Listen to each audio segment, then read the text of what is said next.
So my name's Daniel. I do music. I've directed some short films, and yeah, that's about it. That's it. And I grew up in London to the age of 7, and then my family decided to move to Manchester, and that's literally where my childhood really happened, because in London I was only like too young to like remember like certain people, the certain things that happened at that time. So when I came to Manchester, that's literally where my life really happened, started. And then I'd say from like primary school, I started to integrate more people from Manchester. And my primary school wasn't even in Wythenshawe, it was in Cholton. I didn't really have many friends in Wythenshawe. Eventually, knowing that, well, as I grew older, I'd start to meet new people, and I'd realised there was people that were pretty much in the same position as I was, coming from a different city, different country, and then settling down in Wythenshawe, and then eventually we find common ground and common interest because of how we grew up and what we've all been through in a sense. My friend as well, just wanna go see what he's saying. Get the laptop and show you guys some music.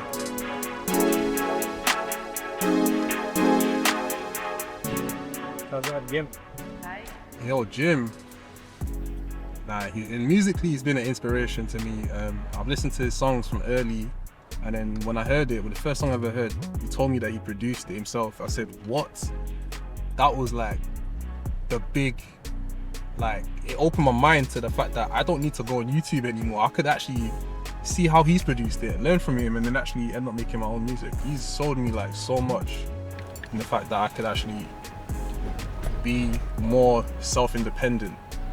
I don't have to rely on people who don't know me, and I can actually move on my own time. And if I wanted to create something that's more meaningful to me, because most music I don't like the beats that I chose, because I'm forced to write on it. I can't change it. I have to spend more money to actually have the files and the stems. But he told me about Ableton, some like DAWs that I could use, and eventually I started to look into it myself. I got my laptop, got my own equipment, and then from that point I just literally started to create music from scratch. So yeah, man, he's one of the guys that's been on my side for a long time, for real. Quick one for you guys. Some previews. Quick one. I didn't want to play it for a sec.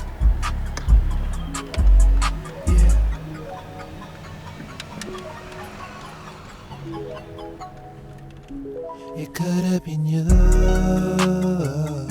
Did you know that it could have been you, going somewhere with me, going places beyond what our eyes cannot see? My artist name is Grim.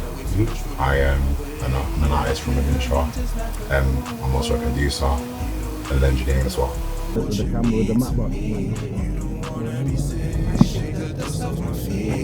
And I'll leave you be to your fantasy. Just know When I was in high school, I met a friend, and my friend was the one that kind of like introduced me to a lot of the artists that I knew them, but he was so passionate about them that I thought, what's making you so passionate? Like, one of my friends was such an Eminem fan. He came in on Uncle's Day, he dyed his hair like Eminem, blonde Eminem. It was kind of like, wow, this guy is having a real impact on me. So I listened to Eminem and I was like, right, this guy's good. Literally, I thought, let me just keep learning, just keep looking into music, and that kind of got me onto it when I was 16. And then literally from 16 onwards, I started to like dibble-dabble into music myself. I got faith on Judgment Day. There's a smile on your face, not a tear from your eye. Right, yo, it's sick, innit? Yo, his tape is coming out, bro. Like, this tape is crazy. Nah, it's long getting out now, man. Yeah. I'm gonna change this to Yoruba. To Yoruba. Hey. I'm gonna change this to what do you mean? What do you mean? I think it means look at my face. So I'm saying what do you mean, innit? And I started saying what do you mean? Like, Are you not, what about pidgin? go on. Could you not like to do what thing you mean? Nah. What thing you mean? Because like it literally sounds like I'm saying it like what do you mean? Like I'm saying what you mean. It's gonna be what time there. Because like I was working on that section there, innit? But yo. Oh, I see now. Okay. Nah, Fez, I'll show them. I was just gonna show them some songs, innit? Like, just knowing Jim over the years, he's helped me like discover like music in a way that I didn't know it could be discovered, like sound and sound engineering. There's so many different things you can do to music and sound. So before you hear my voice, the beat can captivate you, and he's taught me so much about it that I didn't know was even about it. I was in, so I just learned through Jim, and he put me on to like a bunch of great resources, and even Ableton itself. So yeah, he's the guy that put me on. I think we influenced each other quite heavily, just because like we're good friends. I've known Daniel for years, like for years. Even like before we really became friends, we knew each other like in the area, innit? Like just, you know, because with Ian, everyone just like knows each other in there. So like me and him, like we introduced each other. It was like chilling bears, play music in the car, do it. And those moments, I feel like that's what really like is the influence. Do you know what I mean? Like it's the time spent in it. Like we're really close friends in it. So when we're in the car listening to songs, like we really be making the songs that we really like that we both like. Do you know what I mean? And I think, yeah, that's as much influence that you can really give someone. Like, it's important to have people that you look up to and that are like role models to look up to, and especially like close people like that around you when you're starting off and when you're in the midst of creating, just so that you can have an extra boost and someone on your side just to tap you and say, look, what if you try this, give you a new idea, and eventually you actually have something that's better, mainly because of the people you have in your circle and guiding you and helping you and passing on extra little gems of knowledge that I would have never thought on my own. After school, we chill. We just try something. We didn't have equipment, but we just try and like create something. Also, the things just started to make sense in the sense of that we're all the same age, we all grew up together. Why not just start recording together and make songs together? And then we found joy in that, found life in that, we found meaning and purpose in that, and that kind of pushed us in our own ways. we're working a lot on beats right now. I'm turning into a producer. Like He's turned me into a producer. Crazy. I didn't know, like this beat I was gonna show you guys. I made this from. Did you have any? I did this on my own. Yeah. I made this beat on my own. Like I couldn't believe it. Like actually mad to me.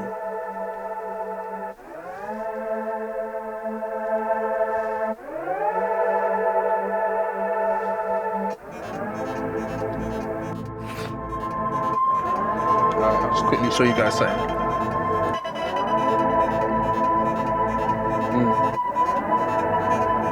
Yo, it's a narrow way. Can't be too careful, I refuse to be led astray. They will try drawing me out, but I told him not today. Yo, cause my steps are ordered by God and I won't ever lose my way. I just believe and pray. I just gotta put in my faith. Yeah. Yeah. It's a light, innit? Light, you know what I'm saying? Light. Keeping it simple, keeping it light. I just found it out one time. I said, yeah, man, that's it. Cause you can't, you're showing you too much, man. You're showing you guys too much, man. Like, bro.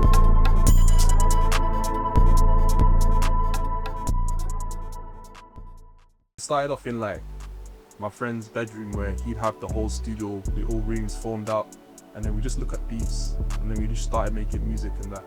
The songs that I made were so raw, like they were like about what I was going through at the time and where I wanted to go. I'd see it like, yeah, I'm gonna just spit about what I really want to talk about and where I want to be. So I'd look back and be like, yeah, that's where I've started, and I'm still back in it to this day. So I think in terms of opportunities, I think they're kind of limited for people like me, people that want to enhance what they want to do. We only have our rooms, we only have places like our friend's house and the eventual studios that we have to pay for, but in my community, I'd say, is not really much from my perspective. Maybe I'm not looking in the right places, maybe it's just disconnect from communication, how they're trying to reach out to people like me, but from my perspective, I don't think it's many. When I decided to get into music, I just had me and my friends and a couple little bits of equipment here and there. The beat selection, I've listened to like, my inspirations are like storytellers, so I come from like it all stems from that, where I'm trying to find beats that match my flow, and even making beats. He's made a beat one time and I heard it. I said, nah, this I want to work on this one, and that's literally been made. I made one song on the tape that's been created for like years, and I kind of worked around it at the same time, because I think that one beat helped me find my style a bit more, and eventually I was able to like find new directions in how I'm trying to like get my message across. And yeah, like most of the songs I just sit on it, I go to work with it, I sleep on it as well. Like some of the songs are just like so, like I cry to it, like kind of thing. I've had to just live it and refine it small, like, you know, like when you're chipping against like something like a swordsmith. There's so many different things about this one tape that I made, and yeah, like I think it's ready to be released. My argument, build more prisons, we need to have a consequence. We also need to not work. Eventually, I wrote a song called The World Is Changing. That was close to me because so many things were happening at the time. Kind of like more prison, like reform. The government were like talking about trying to build more prisons and stuff like that. It was just like, nah, this isn't the right approach to approach people like me. And people that are in my area that don't have a good start in life, and they unfortunately turn into these things. You need to actually change their mind. You need to change how they think. You need to help them in that sense, not instantly just punishment. There you go. We should actually have like a rehabilitation. So that kind of like started most of my music off, because that was like the first music video I ever released. And that song, I used to listen to it everywhere I used to go, and I thought, nah, I need to do something with this. So literally I made a music video of that, and that kind of opened the door to a lot more opportunities for me. Yeah, I really looked into like a lot of people looked at me different, so, and seeing what I was capable of doing and the potential that I had. I really deeped it. Like, if I have a talent and had a skill, I was really adamant on using that talent and skill to speak up for the people that weren't able to speak up for themselves. And it will be labelled as a minority, they'll be labelled as this, labelled as that, and I thought, let me just try and clear the air from my way and literally just use my skill, my ability to clear up some of the doubts and some of the misconceptions at that time. And I think that's one of the main things that pushed me and made me want to just do this more and more, because I thought if I can at least speak up for one person, I've done my job. And if I can at least reach one person through this message, I've done my job again. And that's how I started to discover like music being linked into my purpose. They wake up in their Christian home and refuse a prayer from the single mom and go off to Rome. So one song called Metanoia.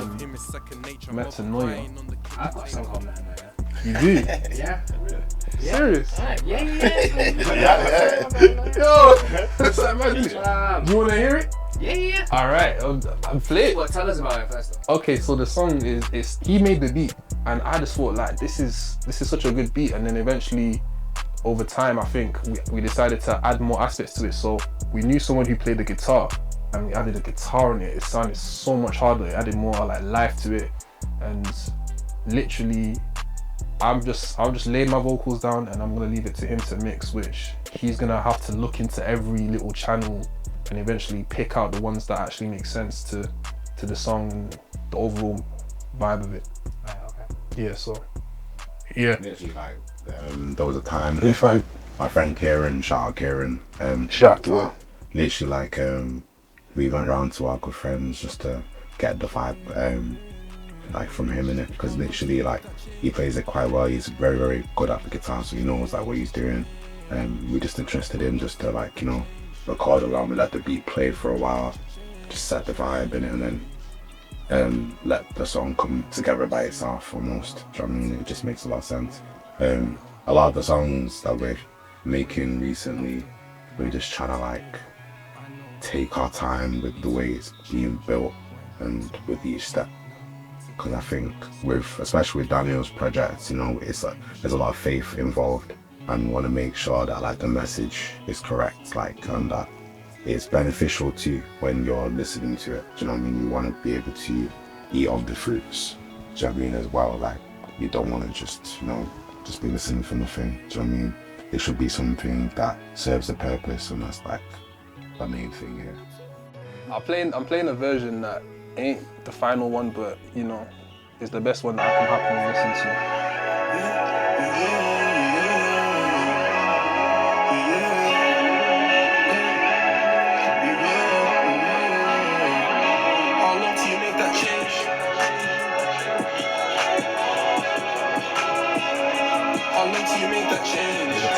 crazy.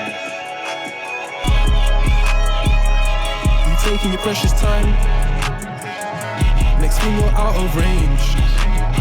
Not gonna lie, but I've been watching you. But still ain't nothing changed. Sometimes it be so obvious. So it's the facts you need to face. Demons, I'm rebuking them. This mindset needs a better taste. Hey, how long till you make that change?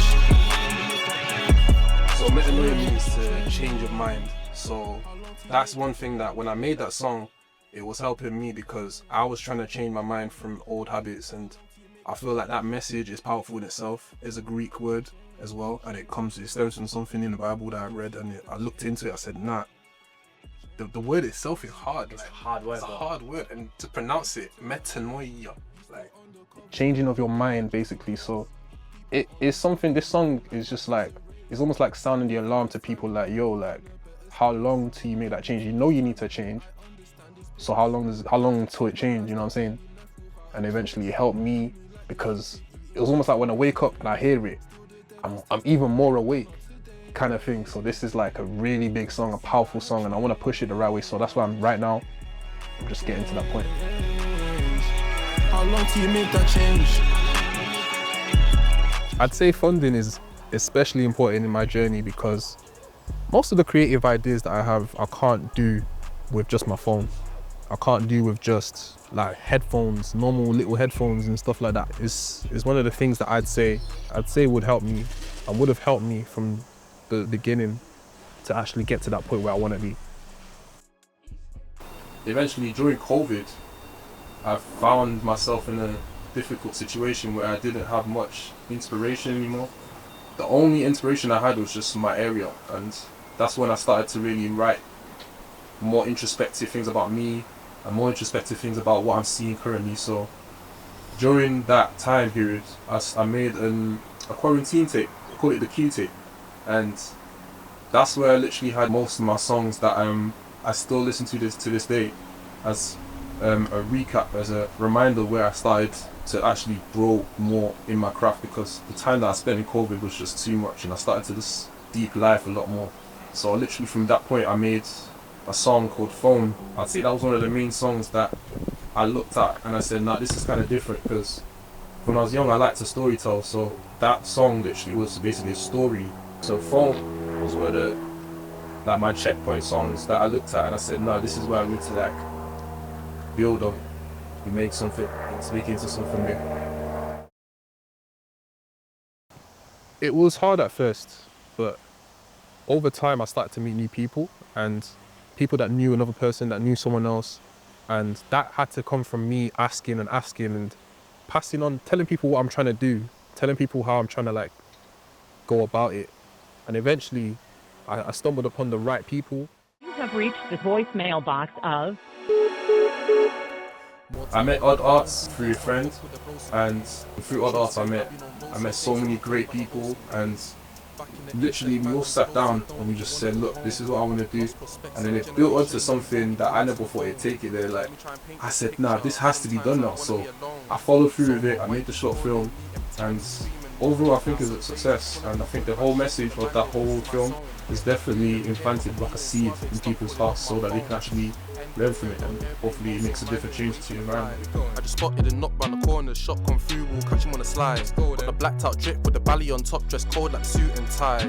Rambo sharp like the guillotine hope that after the Phone, I literally made another part to the Q tape, and then after that, the COVID was over, I literally had time to actually go out and just explore more and actually build on my inspirations again, and just start to like pick from the past and then take some parts from the past and then add it to like now, as it's not this ain't gonna be the same kind of music that I'm gonna make from COVID. This is gonna be a whole new take on music from everything that I've took from the past, all my traumas, everything. So my growth in music really stemmed from me finding God during COVID. That helped me it changed my life firstly, just finding God in general, and literally from that point onwards I started to like add new messages into my music, and the lane that I was going to take my music was going to be more centered around that because of the impact I had.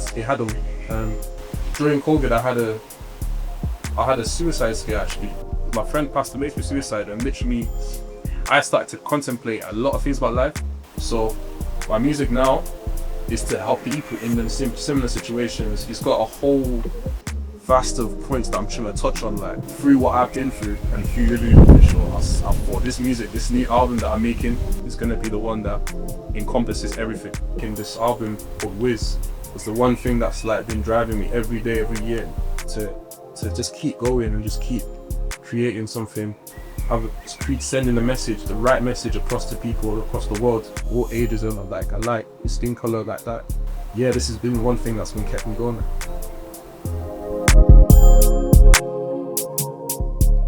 The song after that is called Rise Up, where you've changed and now you kind of want to keep going, but you feel like every time you keep falling back into the same cycles again.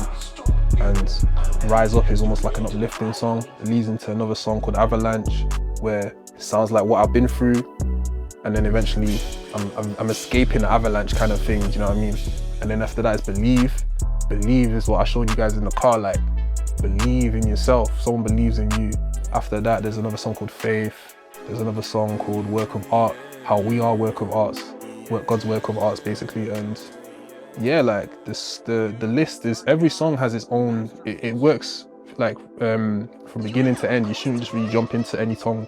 You should hear it from the beginning and listen to it the whole way through, because I'm bringing you through a journey through my life. Especially if it helps you, you're reflecting on yourself, then it's the kind of the right time to listen to it in that order. And yeah, to the very end where it says work of art. Work of art is just the final reflection of who you are. We are work of art, and this whole album is a work of art to me. Quarantine locked up, give me time to unwind. I really wanted the words to have substance, and when I made my first song, which had a lot of substance behind it, I was being raw and real with it, probably on like my old Q-tapes back in the day. It just moved me differently, and I never wanted to like make different songs after that. I found a new niche, basically my own personal like direction that I know I could happily follow, and I'll be truthful about it. I won't have to like fake anything, and I'll just literally just talk it, say it as it is, but in an artistic way, in a godly twist. God's been a major part of my life, and I want to show it through my art. I think I can't avoid it. That just makes sense. I think that's one of the most important things in music in general. It's like, you know, you want it to be pure. You want it to be like something that people can take in and really like feel whole. So I mean, you don't want to be taking in things that like bad messages within there. Like, you want to really be mindful of the things that you take in. Do you know what I mean? If you really like a song, especially like you'll listen to that over and over again. If the message is good, like you're taking in a good message. Like that thing with his thing, like with his project, the messages that are on there, they're important messages. Like they're good messages to take in. You cannot now be defeated by Satan unless he's allowed to do it. I think it's important for the stories that I'm trying to tell to be created by people like me in this area, because they're more authentic. They can really show more emotion, the real emotion, rather than someone from the outside who's never lived it to actually try and replicate the same thing. It's like with artists like Rapman, for instance, artists that are doing so many things because of where they're from and because of that, them going through what they went through, they're able to give a clearer, vivid image of what's actually going on in this city, in this area. From Wythenshawe, there's so many things that as an artist you can take things and you can help people see it just by acting it out or just by writing it out and actually portraying it out. Because I'm from here, I'm able to see it clearly and able to articulate it better. You show me what you do. It's crazy that through this project that you guys have presented to me, that I found out that Civic has literally opened that creative hub for us. So it's a creative space for people like me to actually go there and use their resources that they're offering. That's also great, a benefit for me, and I'm grateful that I know that now, so I can hopefully in the future, even through the album rollout, hopefully go use one of the facilities for like hopefully a performance, to like even get any little last bits of the songs laid down, anything. So I'm grateful that you guys have told me this. I was just doing up goals by my phantom self. There are so many people working incredibly hard to create spaces for people like the creative space that we're about to see. The tragic nature of that, however, is that not many people know about it. So you have people on their creative journey struggling on their own, not aware of the help that's already here. This does need to change. Today we're going to meet one young man who struggled on his own, and we're going to introduce him to this space. Hi there, Daniel. How's it going? Nice to meet you, James. You all right? Hi there. How's it going? Shall we go and take a look at the space? Yeah, let's go. Let's check. It used to be like where the computers were, and kind of the adult learning centre, and they've converted it. They've got recording studios, they've got instruments donated from various different places, amazing community space that's available to use for free. Damn, it was meant to be, really, really be. Who would have thought you whizzed right by? Oh look, it's a bumblebee. Huh?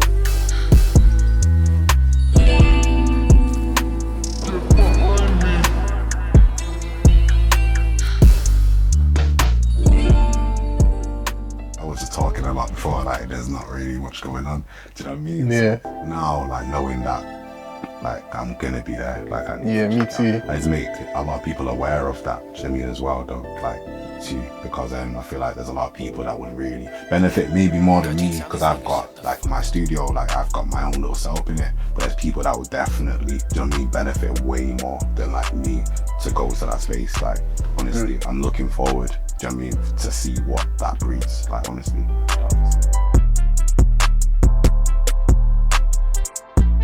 For my career path, I've chosen for now to be a support worker, and I'm looking after people who have like learning difficulties, who have like strong cases of autism and stuff, so they need help and care to get through their day-to-day activities. I think working in that kind of industry aligns with my artistry because I'm able to almost translate what I do for work into like a song and make it like linked to my message in that way. So I'm hoping that the music matches that kind of energy that I make.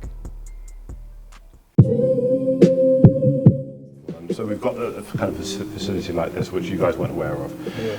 So we've got recording studios, we've got instruments, we've got this wonderful space. People who are teaching young people how to produce and how to make music, and not just the music element, but those things you were talking about, having that self-sufficiency. How do you think that might have aided your journey had you known about a facility like this one? It would have aided a lot, I can't lie. And the fact that it's close to where I live would have definitely made the journey to walk here, get a tram or drive. But yeah, now that I know that it's here, it would have, now that I think back, it would have really helped a lot. Even just actually like there's a performance stage like this would have brought more ideas, that knowing that it's accessible, knowing that it's available for free as well, I would have definitely made, probably back in the day, a lot more plans and opportunities and events and stuff like that. So definitely knowing it now it would have helped a lot. And do you think you would have met more creatives as well to kind of inspire? Yeah, oh yeah, definitely. It's hard to connect in your own area, but like this would have been like a hub in a way where it could have like draw us all together and make us all kind of like, oh, you do this, I do that too, and then connect and go away working on something more good. Yeah. And how about yourself? Do you think it would have aided your journey as an artist? Yeah, definitely. Like when I first came in here, I used to come here with my friends, like college times, trying to study. You know what I mean? This place looks entirely different now. And when I'm here, like I came in straight away just thinking, when I seen the stage, I'm thinking me and my friends are trying to shoot videos. There's like little things that we could do with the lighting, like this room in here. Like it looks like something we can use for different things. You know what I mean? Different parts of this place could be used for different things, and I'm sure a lot of people would appreciate it. So as a creative, you walk into a space like this and you just see potential and inspiration. Yeah, literally everywhere. And do you think, kind of moving forward, you'll be thinking about this space in terms of your creative journeys? Yeah, I've already started thinking. And that's that kind of like, one thing I'm seeing is your eyes lighting up and that smile, and that's that creativity, isn't it? It's that passion that you struggle to get when you're on your own and you're in the same room you've been in, hoping that somebody will listen to your music. Whereas you have, when you're looking in there, as a filmmaker, I'm seeing a boardroom scene. Yeah, exactly. That's exactly what I was thinking of. Exactly. Like say the lighting for the stage, and even just various spaces. It's nice that young people, and not just young people, but everybody could have a space like this to be creative. How do you think we can get more There's two questions really here. One is, how do you think we can get more people to know about places like this? And B, how do you think we can attract more investment into more places like this, better facilities, and how do you think that would actually transform this community? I think be smart how you put it out to people, like put it in their face and put the question that they're gonna have to say, actually, yeah, this is talking about me, targeting them with the right ads, and then yeah, that'll definitely draw young people our age and above, and then yeah, the funding. Did you say about the funding? How do you think we can maybe attract investment into more stuff like this? Make compelling videos like you're doing now. Like this is serious, because you're talking to the people who need this type of stuff, and that's gonna get the people who can fund this attention. Like 100%, it's not gonna make a difference if you don't do stuff like creatively. It's gonna make a difference if you use your creative skills to like put it out to the people. Look what we did, and we use the space to kind of like assist us, and yeah, this type of stuff will definitely work, I'm sure. And let's say the investment comes, and we've already got the people. Like, people are putting hours of work on their own voluntarily, a lot of them fighting for the future of Wythenshawe, and they have been doing so ever since I was a kid, kind of here with the Wythenshawe Youth Theatre and building facilities like this. Let's say that the funding comes in and people are given the chance to really thrive. Where do you see Wythenshawe in 10, 15 years? On top. Yeah. I see him on top. Like, do you think it could be a cultural hub? Do you think it could be, I feel like slowly now, there's a lot of interesting people coming out of Wythenshawe in different fields. You know, we can see it in sport, see it in the arts, see it in different fields. Like, so I feel like from my generation, like just our age, mine and Daniel's age, literally like a lot of the people that I know closely, we're all trying to do something special, do you know what I mean, for the area and for ourselves and our families, do you know what I mean? And I feel like naturally that's gonna make people like look at the area differently, do you know what I mean? And then when that happens, I think the investment we're talking about, that's gonna come naturally, because you're gonna see that raw talent, you're gonna see that raw passion, and that's what people always really wanna see in it. Do you know what I mean? Like, so I think that's the main thing, like, should really be trying to get in this area of Wythenshawe. Yeah, like in London as well, you see like there's young people that have fire in their hearts. They want to do something creatively. It's not hard for them to get some like equipment or spaces like this. So why can't we have it in Manchester? Because we have that same fire. Yeah, we have that same fire, and it's almost like it's being dimmed out if there's like nothing much there to like go off. I advocate a lot for like spaces like this. So this is definitely a good start. It's really brilliant. It's been amazing to talk to you and hear your stories, and I really hope that this inspires you to kind of hit harder and keep on going, and get the word out. Yeah. Let's get people in this space. Let's get them creating. Wonderful.